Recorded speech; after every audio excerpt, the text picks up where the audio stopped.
Which the white ball camp is going for the last 3 4 weeks, rather than more than four More than five that, weeks. yeah. I guess. Now we have a four teams tournament. What's the idea behind the four teams tournament before the domestic season? Look, we're working backwards from the World Cup, which is over a year in South Africa. So one of the things we're very keen to do was to get more List A 50 over cricket into the domestic program, and then even increase it so we were able to get the top four teams together, play a highly competitive tournament in Multan, and it's a pretty good way to start the season. And it also carries on from the fact that these guys have been here for 2 months, training specifically for white ball. So it's a nice introduction into the season. Mike, seems like that you are preparing the players, especially to the dedicated formats. Like if you talk about Shaheen, he is currently working with white ball format, and then Naseem Shah, and same like Abdul Samad, Hassan Nawaz, and that side is totally different. So are you guys preparing especially for the format-wise player? Well, you would have seen the structure of the contracts. They're aligned to particular formats. So very difficult for players across all three to be able to dominate. So, if we're heading into a World Cup, or a player has a particular skill set with one-day cricket, or white ball cricket, then we're going to try and enhance that. We want players to be experts in the formats that they're playing, rather than potentially play across everything. We can use first class cricket to develop the fundamentals, but we also need to fine tune the specific roles that players will play. PCB announced four teams for Winter Tournament. Robert Azam, Salman Ali Hasan, and many others. There is no inclusion in their squad. Do you think they will be participating? Well, I think if you look at the schedule, they'll be playing a test match in England at the time. So they're either playing in the West Indies or they're off to England. So they're not actually even in the country. Mike, we have seen in the spot that 11 players have been announced with four reserves. So, what's the reason behind it? You haven't announced the 15 men for overall with four teams. So I guess the challenge for us is, we've only got so many opportunities. So rather than spread the net incredibly wide, we want to prioritise those that are in the playing 11 initially, to get as many opportunities as possible. If we have an injury or a player is selected to go to the test team or whatever, then we will bring in an appropriate reserve. We also don't want to name the players with a particular team because they might be better off going into another team. Mike, we have seen Pakistan haven't been really good in the ICC tournament for the last 3 or 4 years. So, do you find any problem and their solutions to find a way in next tournament to perform that Pakistan should improve in the next ICC?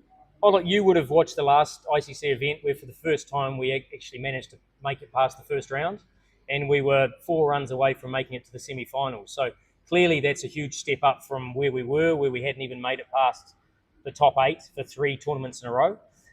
But Pakistan has a huge tradition in terms of being competitive in world events, and that's certainly where we want to get back to. How about you, confident these players are ready to challenge incoming international teams like Australia, incoming international teams? Well, we've just beaten South Africa. We've just beaten Australia. We beat Sri Lanka. So pretty much we've beaten all those teams you're referring to. The challenge is making sure in a year and a half's time or whatever that we arrive at a world event and we're confident. And that's the challenge. This is just the start. This is the chance for us to spread the net, look at 50 players rather than 18, and actually see if some of those 50 deserve more opportunities. So, the selectors have identified players that have performed well domestically, but also promising players that need further opportunities. The likes of Saban or Samir Minhas, who might not have played a huge amount of first-class cricket, but we know that they are real talents.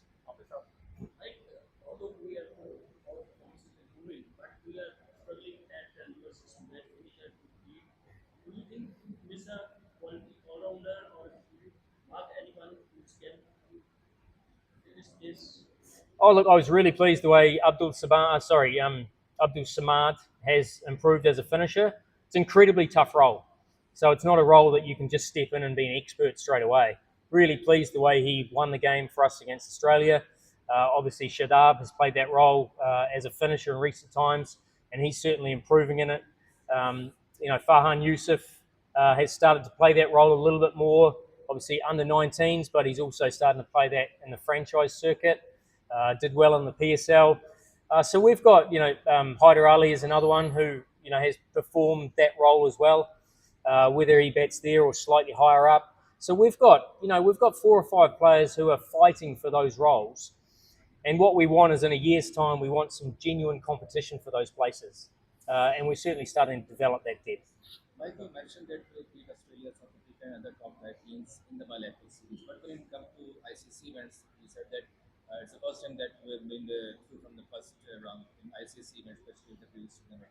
Do you think this look like contradictory statement because at bilateral series we've beaten those top 5 teams, but when it comes to ICC events, we're not performing up to the mark?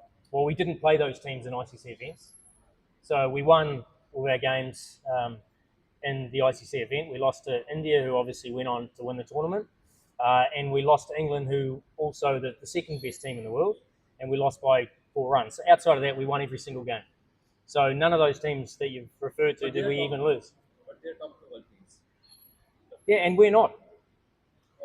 Like, that's the reality, is that, a year ago we were number 8 in the world. Okay, that's the reality of where the team was. We're now competing with the best team in the world. We now need to do it more often. Thank you. Okay, thank you.